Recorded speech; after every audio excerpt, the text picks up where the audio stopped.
Well, first of all, let's say we used to do a podcast together like years ago that we haven't done forever, called A Gaming Podcast About Nothing. And it feels wrong to say that this is the next episode in that.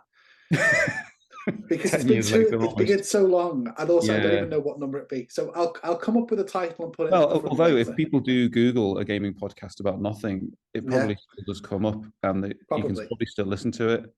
I don't think there was ever. We didn't never have did any. anything kind of available as an RSS feed. I think you just had to download it, but Yeah. it is there though on the blog. We Yeah. had a dedicated audience of about 3 people. One guy, Boomer ourselves. Brian, I can't remember his surname, but Brian always commented.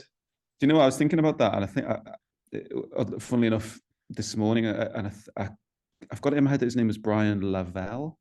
That's what I was just thinking, actually. Yeah. Brian Lavelle, if you're out there and you're listening, you're watching this on YouTube or whatever, you know, we miss you. Yeah. We do. I think Patrick Stewart used to listen as well. I think we have him too. Brian and Patrick. No, but in case, I mean, I'm Nathan. I'm really interested in games and keep saying that I'm going to do something and I don't. But you are David McGrogan, and in case anyone doesn't know that, who are you and why are we even talking today? Who am I? Yeah. Well, that's a question that goes back to Socrates. We could be here for a while. Who am I?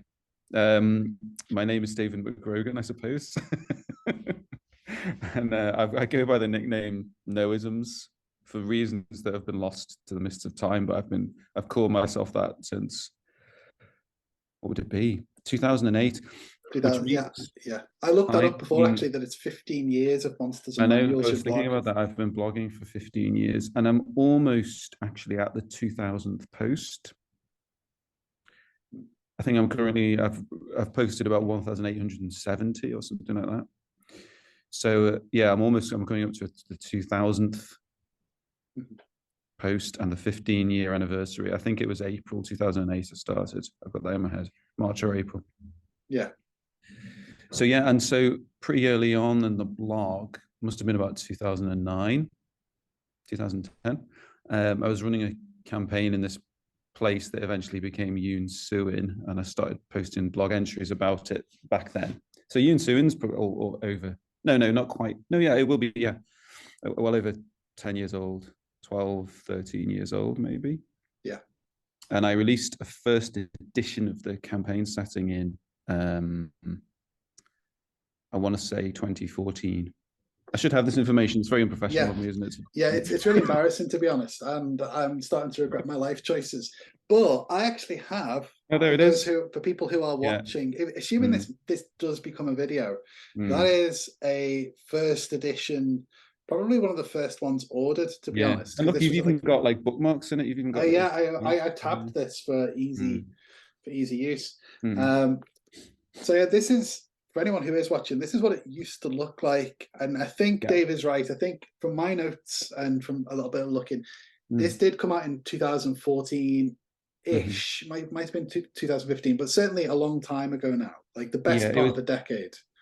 Now that you've said that, I think it might have been early 2015. It might have been sort of like February 2015 or something. Yeah. But yeah, it's been out for a long time, but it hasn't been out properly for a couple of years now because Lulu stopped printing the format that it's in. So there hasn't been a physical version of it. Yeah. So I never really was willing to do a second edition of it. Like, I was always a bit reticent about that because I thought you should just do new things. And I didn't want to be like typecast as like the Yoon-Suin guy or whatever. The Slugman fella. Yeah, exactly. Well, I mean, this leads into one of my questions here, actually. So, well, I suppose as a very small tangent, I find it quite interesting that some people out there may or may not know this, but we have like a small friendship group, sort of centered around the Northwest, although not everyone lives there now. And there's me, there's you, there's Patrick Stewart and Chris McDowell. And it's interesting, like over the last like 10 years or so, each of you has released a project And now you are the third person in that little trio to have done like a second edition of that project. Because Patrick with Scrap Princess has DCO2, like a second edition of Deep Carbon Observatory. Chris has done this remaster of Into the Odd. And now we have Yoon-Suin too. So that's what I mean, just a little tangent. It's really interesting to me that you've all done other things as well, like the Blue Wizard, and Patrick's got like 75 books now, and Chris has all these things that he does. My question for you though is Yoon-Suin 2 the 1997 Star Wars re-release of Yoon-Suin? Is that what this is? Is this are there going to be like, is there more CGI? Is there like a is there a CGI Jabba the Hutt in Yoon-Suin now? Is that what this project is for you? Well, it's hard to, it's a funny one, isn't it? Because George Lucas, I mean, I watched, it must have been Empire Strikes Back when that got re-released at the cinema. I'm pretty sure I saw that one at the cinema. And I remember being impressed by the new visuals, because he made Cloud City look better, didn't he? Absolutely. I think. Yeah. Yeah. So he did do that, but a lot of it now makes the films actually look worse, I think, because the CGI is dated badly. That's interesting. So in a way, they almost look less good than the originals in some ways. Like the bit where a hand stands on Jabba the Hutt's tail and stuff. Well, yeah, that is ridiculous. It just kind of makes it. But actually, that wasn't in the original cut though, was it? That was in the director's cut anyway. There's been so many edits and cuts. Yeah, I know. It was in the cinemas. I mean, I saw that in 1997. Yeah, that's right. Maybe here's a fairer thing. I remember watching, to bring it back to George Lucas and that book for a little bit. Around that time, he did some promotional stuff, and the way that he framed it, the reason for doing a special edition was that in 1977, there were decisions that he had to make and mistakes that he made because of the limits that he had at the time. Right. So maybe that's a fair question. It's like, this is nearly 10 years on from doing Yoon-Suin. Yeah. Are you going back and correcting mistakes or making changes based on feedback, based on your own creative? I don't take on board any feedback. But I am making. I'm cleaning it up, because obviously there were typos and stuff in the original, because it was just me. I think so. Partly there is an element of that, and an element of actually proper layout, because I just did it on MS Word by myself first time around, so it doesn't look great. Like, it doesn't look professional. I think it looks okay. Like, it does what it needs to do, but it could look a lot better. And more art, like color art. So there are some kind of like bells and whistles, but I think the real, well, there were two motives really for doing it. Well, one of which was just to have a proper print version of it again, because like I said, you couldn't. That first edition you've got is now worth. It's actually worth, like, you could sell that for hundreds of pounds. I spotted that on eBay, actually. Yeah, I know. Why haven't you taken advantage? You're waiting for it to be thousands. Yeah, you're waiting. You're waiting for me to die. This one's signed as well. Yeah, is the thing. Yeah, I know. Yeah. All you people who are back in Dave's Kickstarter, which we'll say a little bit more about soon, obviously. Like, you don't have. I've got it on my screen here, just as a little image. It says, "You smell, Nathan. All the best, Dean McGurgan." So none of you have got that. So all that needs to happen now is for me to fake my own death, and then it can be really tragic, and that book will be worth tens of thousands of pounds, and then we'll split it between us, and the rest will sort itself out. There's that motive, and then also I wanted to just put in some adventures or like playable stuff in it, because I wanted it to be. I didn't want to just put out a new version of the book with more art, because that seemed to be a bit like, I don't know. But it just didn't sit right with me, so I wanted this extra stuff in it. So it's got lots of extra, like, adventure, usable things in it, and more tables and stuff, more monsters. Like, there are a lot of substantive additions to it. In terms of layouts and things, and for some reason, I mean, I wrote this question down and then sort of drew a blank on an example to compare it with. But like over the last 10 years or so, every now and then people will say, "Oh wow, here's a book, and it's really maybe not like easy to use, but it's like really well laid out, or we've made some advances in terms of maybe an example would be something like Maze of the Blue Medusa, which has like the repeated map sections and so on, so that you can compare. And I know that some people would say that, I mean, it does take up a lot of space in the book to do that, but there is something quite nice about having that structure there, so you can always figure out where you are. Are there any sort of books out there that have influenced those layout changes that you're bringing to the second edition, or is it more about just maybe tidying up's not quite the right word, but you know what I mean, like just making it better, you know, trying, you know, looking for what could just make it that next step better? Well, I mean, the first thing to say is it's not been laid out yet, so that's still in the process. Yeah, so it might, you know, that'll obviously change things, or that will, you know, any answer I give now might yeah, later on when everyone's like, he didn't say that in the interview. I think I think I'm a complete Philistine when it comes to layout of books. I don't know about you, but when people say that a book's got a really good layout versus ones that haven't, I always kind of wonder what they mean, because I don't have an image in my head of what good RPG book layout is. And I think that's probably because in the 90s, when I was really buying RPG materials, certainly for the first time, they were just like walls of text, and you just kind of dealt with that. And you just kind of like kept your finger in the page and like flicked through, and you were just so I've never developed the well, no, I should say, I rephrase that. I did develop I was forced to develop sort of like referencing skills that are completely useless in any other context, for like looking through RPG books for the things that you need. So I've never really got layout as a concept. So I'm reliant on others. So whatever the final layout looks like will have almost no input from me. Or if it does, I think maybe it will have a minor amount of input, most of which is ignored. And that's probably as it should be, in favor of other people's better judgment. Yeah, exactly. There are some things in life that you just need to other people's better judgment. The other thing is art, because I can't draw either. So I'm very envious of people who can draw, and I need to learn how to do it, because you can. Have you seen, what's that film called, that Coen Brothers film with about the guitarist? Is it called Llewyn Davis? Is that right? Or Llewellyn? Yes, so vaguely rings a bell. I've not seen it, but the title rings a bell. Because I heard the Coen Brothers being interviewed, and they said, because about a guitarist, like, you know, folk guitarist, and they said originally they were looking for somebody who could play the guitar really well and could then, as a secondary consideration, also act. Right. But they said they couldn't find a musician who could also act. Right.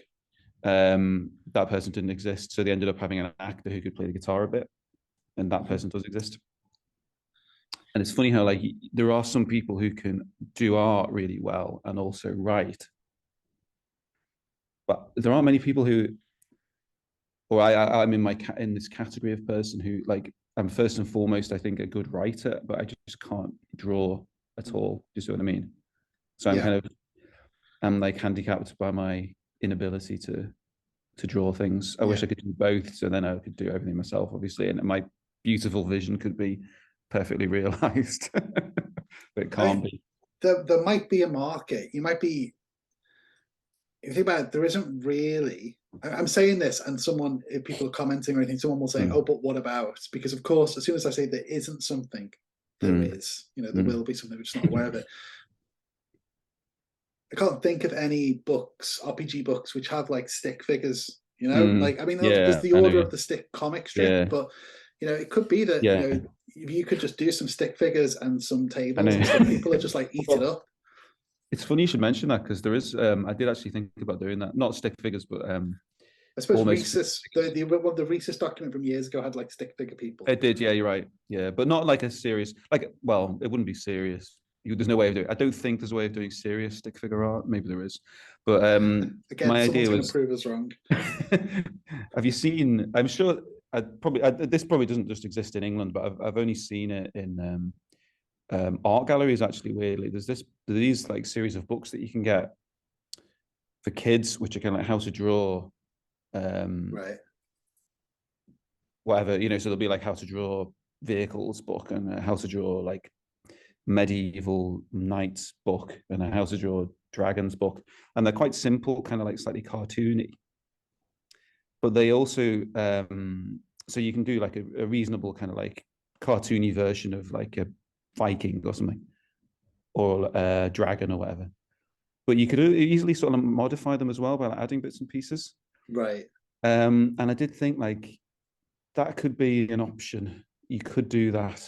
That might be a method for someone like me who's an appalling artist to do their own art. That could actually be done. But again, it's like you'd have to like, there's no way to make them inherently serious. Like it would always have a slightly comedic element to it, I think. And you don't want to do a comedic setting. Not really. Yeah. Yeah. But maybe there's a way of doing it. Or maybe I should just learn how to draw. Maybe I could. Maybe. Because I believe everyone assures me it can be taught. Yes. When you can learn. Yeah. And I have tried doing that as exercise, you know, where you get like a pencil and you kind of like look at an object and just kind of like try and draw it and don't stop, you know, you just kind of like repeatedly. Oh yeah, just keep going. You get the hang of. So I've tried doing it, but you need time as well, don't you? As we know. Yeah. And you've been spending your time on, well, you've been creating Yoon-Suin 2, like the second edition. And at the time of recording, and hopefully this video will be up soon after, or this podcast, however it comes out, but there are 7 days left of the Kickstarter. And it's been, I mean, would it be fair to say it's been a rousing success? You know, you know, How do you define rousing? Yeah, it's been successful, yeah. It's been successful. It's yeah. You're heading towards like math skills activate, like 250% funded, something like that. You're 300% now. Yeah. 300%, brilliant. Yeah. So how, I suppose 2 questions. Number 1, what is it like for you to run a Kickstarter? What's your experience like of doing that? Because this is your second one after doing the Blue Wizard. Yeah. What is that like to run a Kickstarter, from, you know, your preferences or the way that you like to do things? And I'll come back to I'll figure out what my second part was. What's it like? Well, I think you have to sort of like be psychologically robust. I mean, don't get me wrong, it's not like you're working in a A&E or like the prison psychiatrist or something. It's not like that level of stress, but like there is you have to be prepared to take things on the chin. Like what I didn't realize, because this didn't happen with my first Kickstarter very much, but it did with this one, is that lots of people, obviously, so you get notifications, like emails from Kickstarter saying, oh, this many people have spent this much money or whatever. But they also tell you how many people have cancelled and what the amount of cancellations are. And it's really, really hard not to take that personally. Right. You forget, like, on balance, like the amount of money you're getting in is like much greater than the amount that's being cancelled. But yeah, you still find yourself thinking like, who are these 3 bastards who've cancelled their pledges? Yeah. How dare they? So yeah, you have to sort of like accept that. And there's something in human nature that you fixate on negative things, even though the positive things far outweigh the just because I've never run a Kickstarter. When someone does cancel, do they have to like give a reason? I mean, obviously no, it's just like it just happened. Yeah, so you'll just get this thing and it'll say like number of pledges, so many, and here's the value, and then it'll be like cancellations 3 minus however many pounds, £100 or whatever.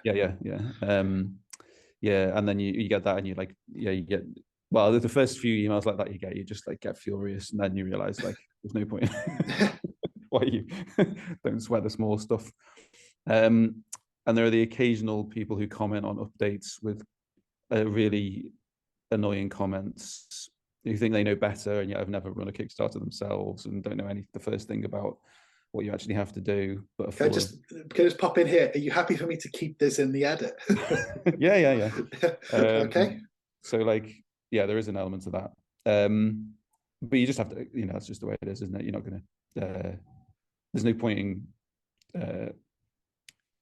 losing sleep over things like that. Yeah. By and large, I should say, by and large, everyone who comments is nice, and they're like, yeah, well done and stuff. So that's good. The other thing you have to be sort of resilient about, I think, is not comparing yourself with other Kickstarters. Yeah. And beating yourself up about the pricing.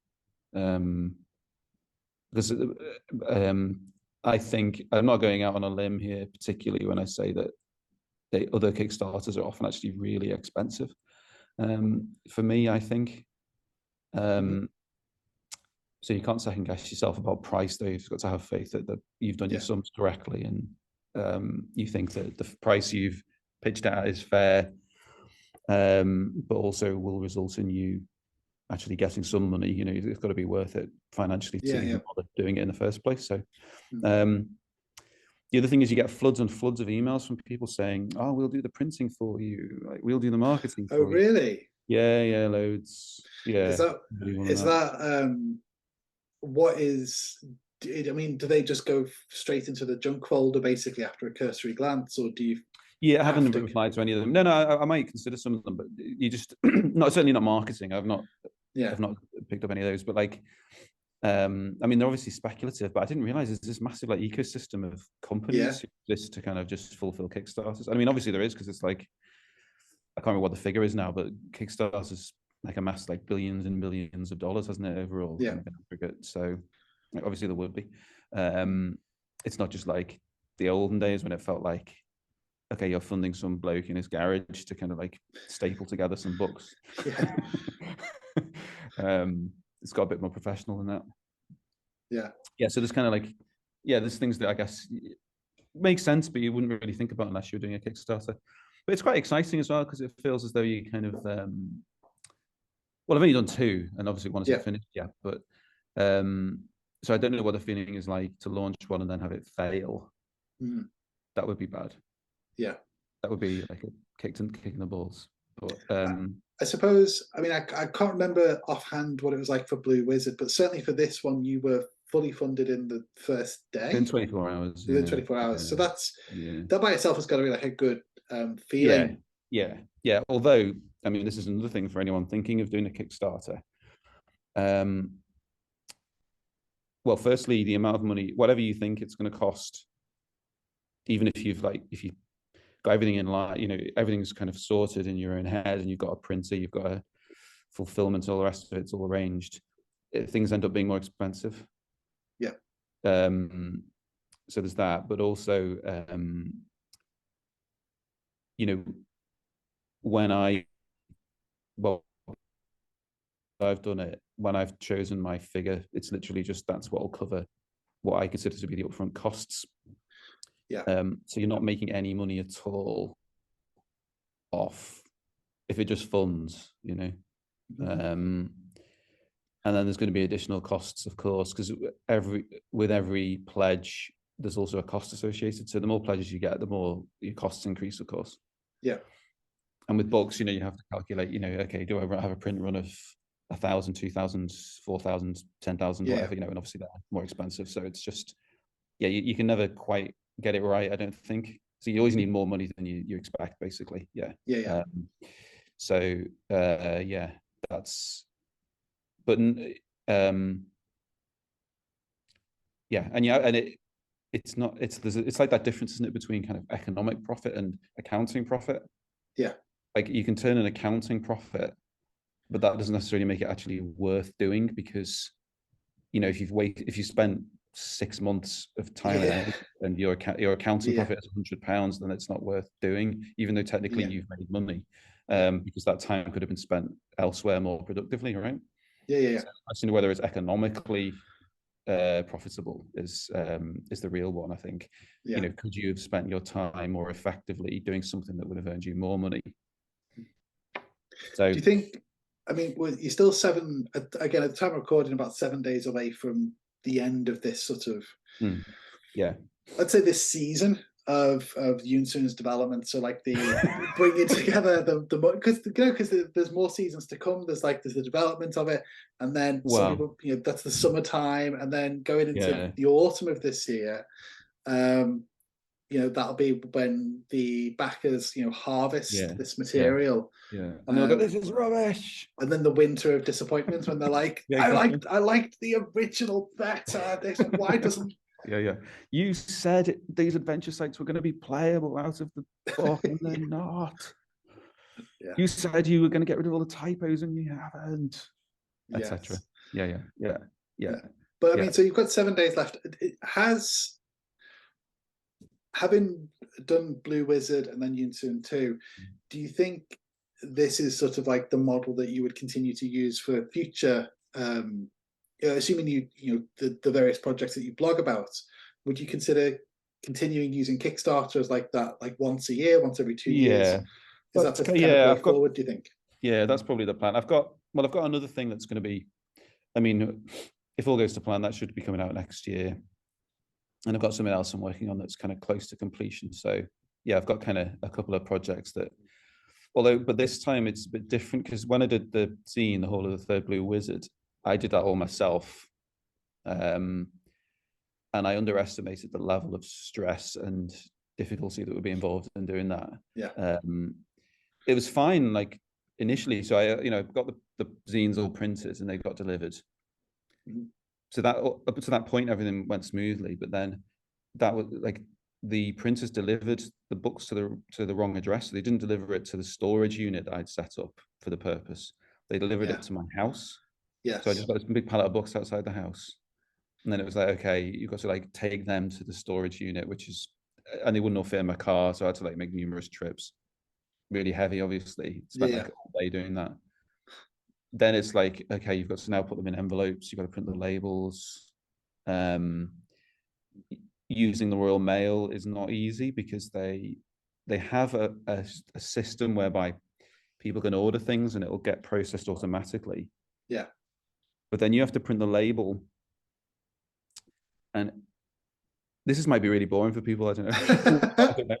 I apologize if it is. There'll just be this part of the thing. It's like, would you consider using like Kickstarter again? And then there'll just be this like picture of your face with yes over the top. Just to give you an example, just to explain how bad the Royal Mail is.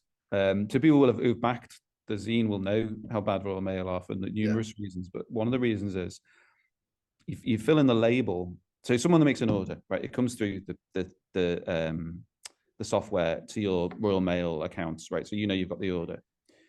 And then you can, quote unquote, automatically print a label, right? And then seal it on, obviously, on kind of like a sticker paper, and put it on the package and send it. But if you make an error, like, so you have to pay in order to generate the label. So if you made an error, then you can't go back and change it without getting a refund. Like you have to apply for a refund. Right. And that takes like 3 weeks, a month, 6 weeks. So you have to wait for that to get processed, and then you can redo the information and then pay again to generate the label again. It's like, so if you make the smallest error, the whole process has to start again. So anyway, like I say, this is probably not very interesting to anybody, but to cut a long story short, it's really annoying doing it yourself. It's really, really hard. And I've just about done it, but except for the fact that Royal Mail aren't delivering international parcels. But eventually the zines will get to people if they haven't already. But I can't do that again with this, not least due to the fact that it's much bigger. So it's going to be a bigger parcel, heavier. There's going to be lots more of them. So I just can't do that, and also maintain my sanity and my day job and look after the kids at home. So so I'm going to be using other people to do this one, so I will see how the model works this time around. It's a different model really, but I'm kind of copying a lot of what Patrick Stewart's done, because he's given me lots of advice. I don't know if it's the optimal, most efficient way of doing it, but it seems to work for him. So you can learn from others. You can learn from others. Speaking of others, I'm trying to think of a segue here. That's all I've got. So one thing that's the same but different for Yoon-Suin too is Matt Adams being back to do the art. I say the same but different because it's the same artist, but Matt's style has really evolved over the last decade. So how did that change of style sort of feed into any changes or any other things that are coming to at this time, do you think? That's a good question. I don't think. Well, actually, I should say there is another artist called Tom Fitzgerald, who people will know of, who does the Middenmerk blog, and it's been around for donkey's years, and does really, really good, interesting stuff. And his blog, I think, still exists, although it's updated very rarely. But he's been around since the early days of like the OSR kind of blogosphere. So he's done the maps for the adventure sites, and he's also done the overall map of Yoon-Suin and stuff. So yeah, that changes the mood a little bit in a good way. Obviously, it's much more kind of colourful and evocative.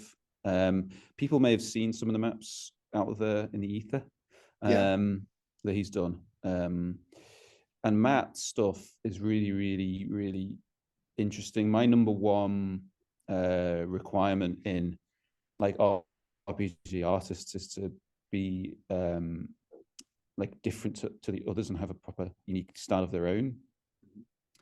Well, no, actually, there's two requirements actually. So that's number one, is like distinctiveness, but also being like expressionistic rather than like literal or realistic. I much prefer like a kind of expressive style, expressionistic style, to okay, here's what a dragon would really look like or whatever. So that's just kind of personal taste, but Matt obviously just ticks both those boxes. There's absolutely nobody who does. There's nobody who uses his method, which is he just uses MS Paint. So nobody else does that, and nobody else has that kind of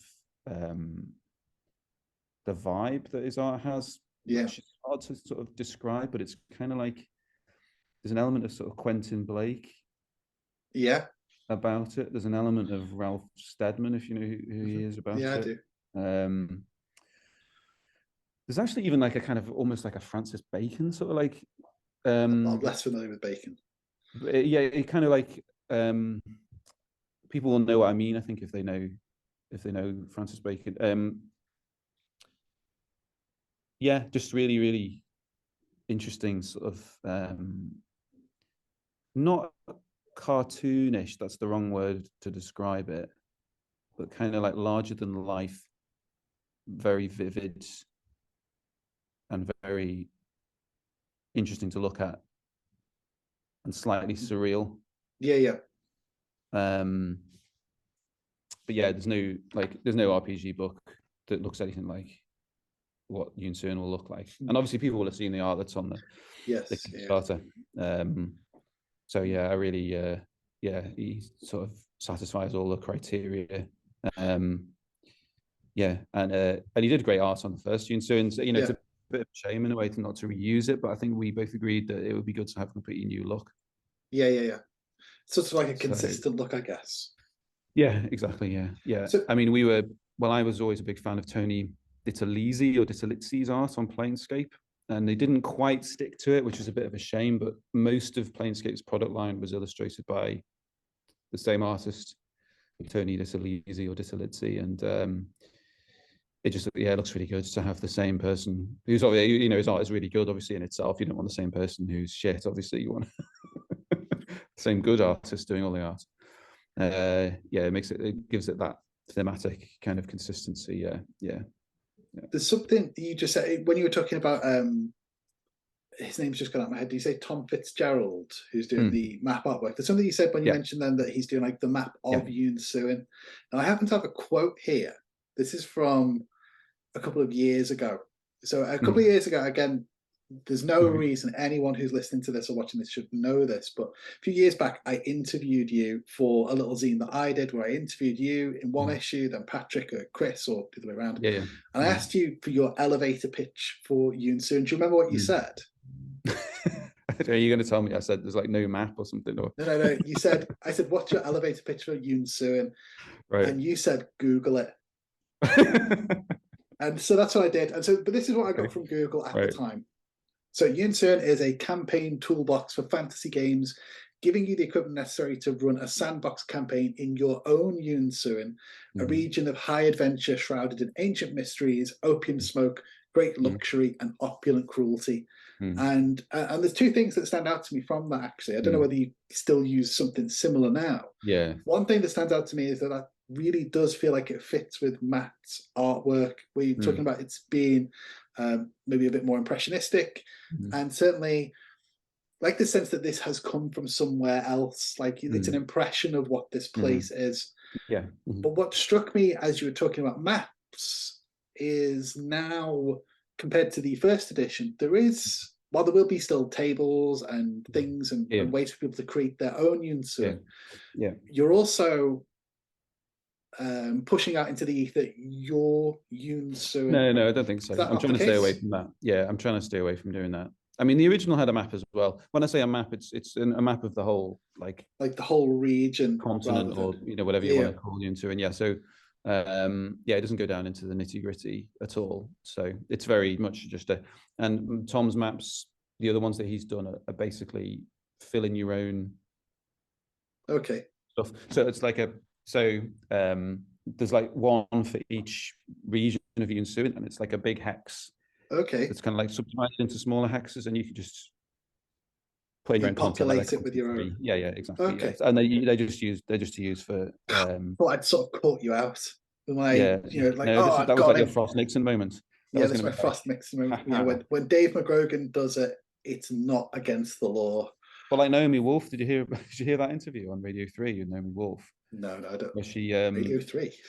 Yeah, I know. She'd written this book, and it was about sort of the history of, I think it was about the history of homosexuality in Britain or something. Anyway, but this feels like an odd tangent. Are we going to get cancelled? It is odd. It's just it's quite funny. You can hear it, but she basically said that people used to be executed for homosexuality, like right through the 19th century, because she'd read incorrectly the way they'd been sentenced. Oh, I do remember this. Yeah, I think it was actually that people were sentenced, but it was always commuted, so it was never actually right. So it was just like a kind of convention.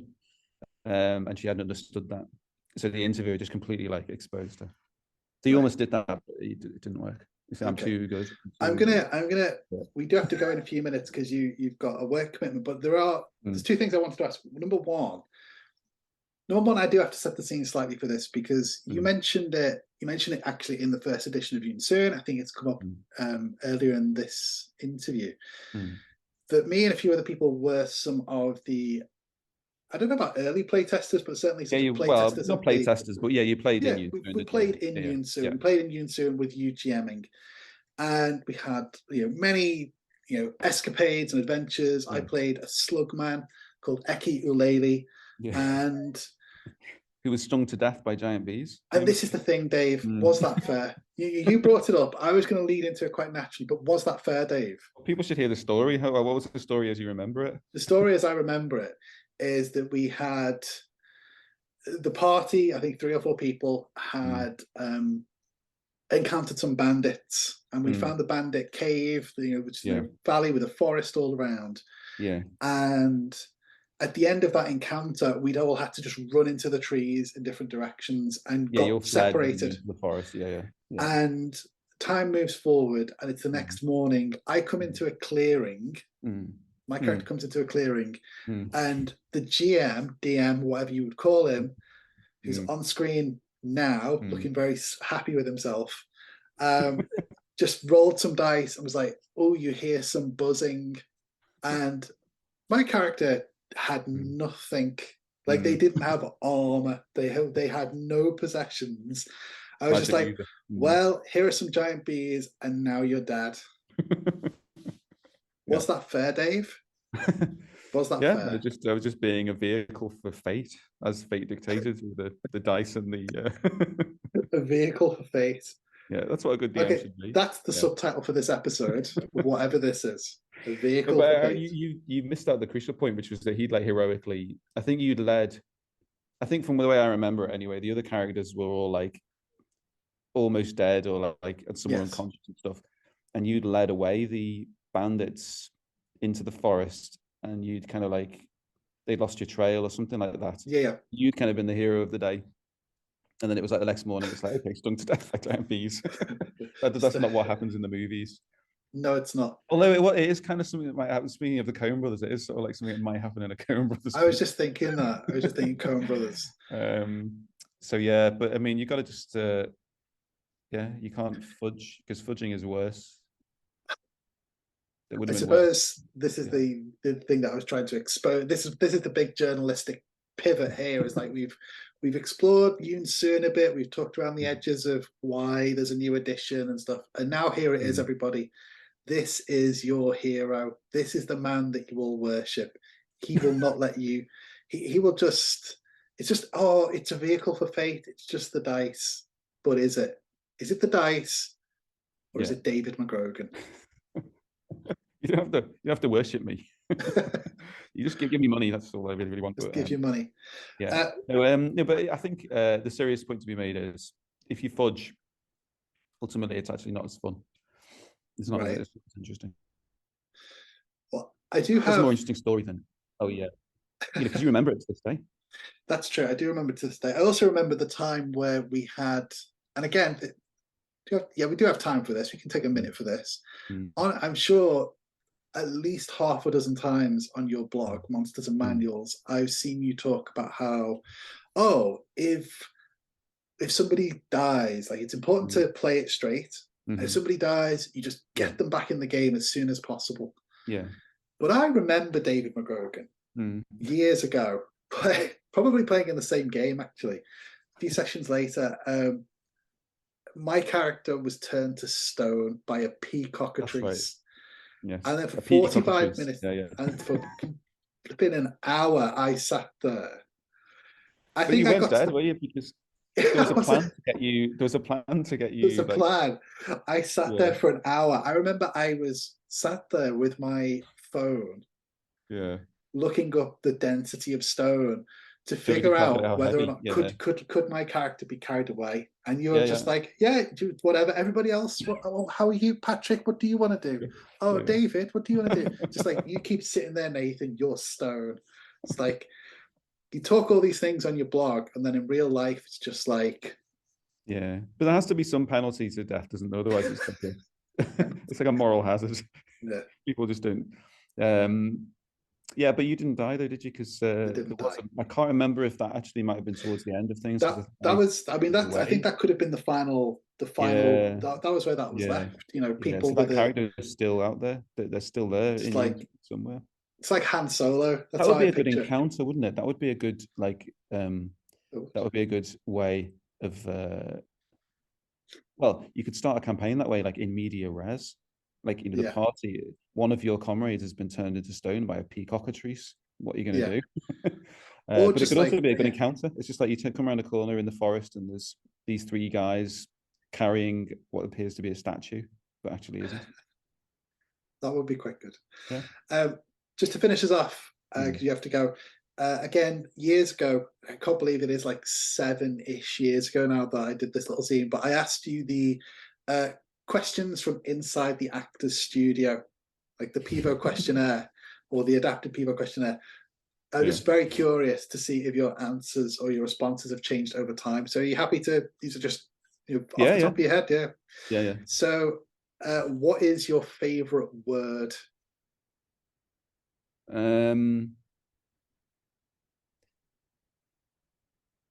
a good question. Ooh, the word I use a lot. Well, a phrase that I use a lot recently, I've relied upon a lot. People with small children might appreciate this. I'm not a climbing frame. That's my that's my go-to. I probably say those words more than any other words every day. Wow. Because for some reason my eldest daughter seems to think that I'm just there to be climbed on. Interesting. Whatever I'm doing in any situation. So that's not your favorite word, maybe, but your most used word. My most used phrase. Yeah. What is your least favorite word? Okay. Well, a pet peeve of mine is the phrase "reach out." When you're communicating with somebody. Yeah. I'll reach out to you. Why don't you just say what you're going to do? Send me an email. I'll send you an email. I hate that. I don't know. It just like really interesting because 7-8 years ago, you said your least favorite thing was the phrase "going forward." That you hate that. Yeah, you hate it when someone's like going forward. That's a good It's one. like modern communication. You don't like it.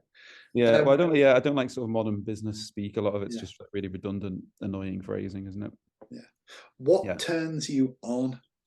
These are the questions. I'm just a vehicle for the questions. What turns me on? I quite like beans on toast. Are quite nice. Yeah. The thought of having beans on toast for breakfast turns me on in the morning with brown sauce. What turns you off? I'm not a fan. Well, what turns me off? I think increasingly, actually, kind of like politics and sort of culture war bullshit. I've lost patience with it. Let's say that when people bring up like politics in conversation now, it's just like, oh, just talk about something else. What sound or noise do you love? One that's very relaxing is actually the sound of a tumble dryer. What sound or noise do you hate?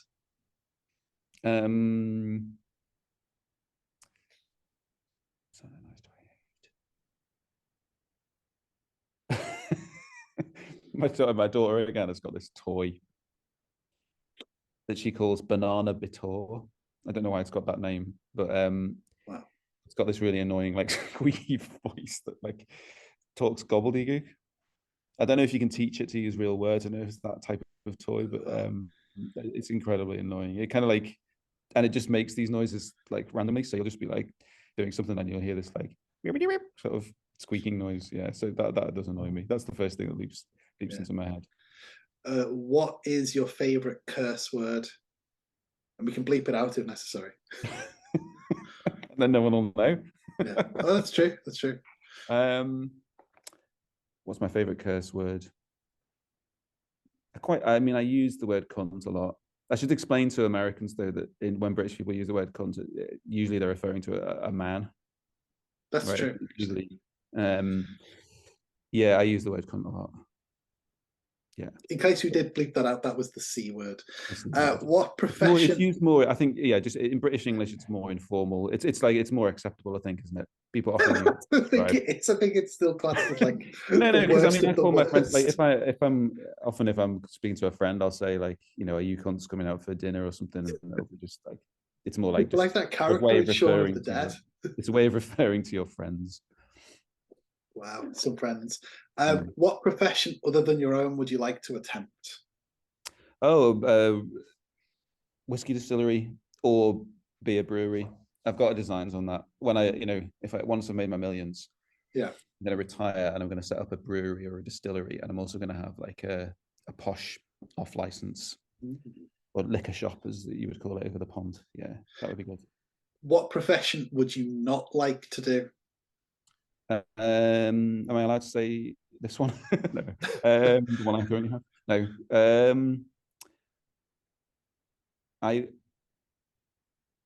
I hate office jobs, and the aspects of my job that resemble an office job are the worst. So I think, just anything that would involve having to sit in, like, especially like an open plan office, I would just hate that so much. Yeah. And finally, if heaven exists, what would you like to hear God say when you arrive at the pearly gates? What